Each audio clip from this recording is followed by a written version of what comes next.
Consent given out of guilt is invalid. For me, I will speak from a position of being a woman. I feel like guys generally, I'm not trying to generalize, but with every the situation, it tells me that yeah, guys are generally more hormonal. They tend to be more like sexually active than females. So in this sense, I'm protecting the rights of females. Okay, if I'm not in the mood for it, it shouldn't be forced upon me. But like some guys I heard of, like they tend to manipulate their girlfriends. So okay, like, oh, you don't want to do this with me, you don't love me, like what are we then? Like that kind of thing. So in that situation, I would say that consent given out of guilt is invalid. Yeah, then I just speak for the boys. So for example, if you go on a shopping trip, so your girlfriend want to get this handbag, for example. Oh my god. You know what they will do for guys, right? So they'll say, oh, you bought this, you bought that, why can't you buy this? So, they will say, do you remember the time where you did this to me, and you let me down here. It's a false dichotomy. It's time for you to make it up to me now, how come you don't buy me this bag? Oh my god. That's right, ridiculous. But in that situation, Not saying there's by no choice but to pick up your card. So is this consent valid or not valid? End of the day, it's also peer pressure and also the guilt and all this. So at the end of the day, if you don't want it, you will still not give it.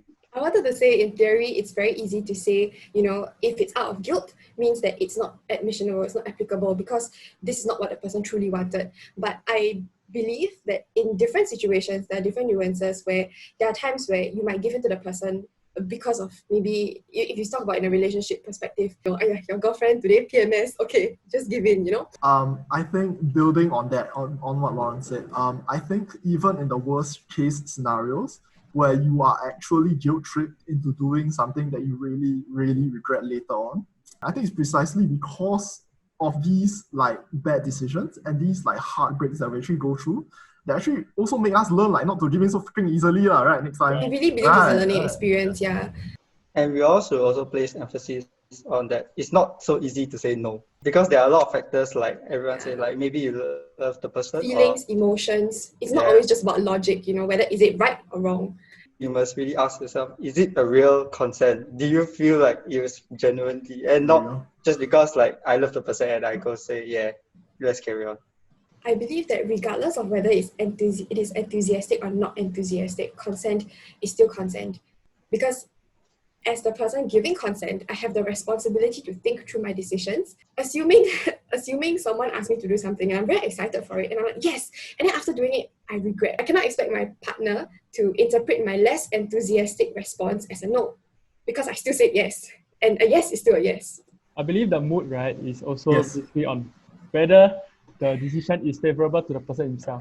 You give a consent in a very sad manner, but that is something that actually fits the situation. It's still a consent that should be valid.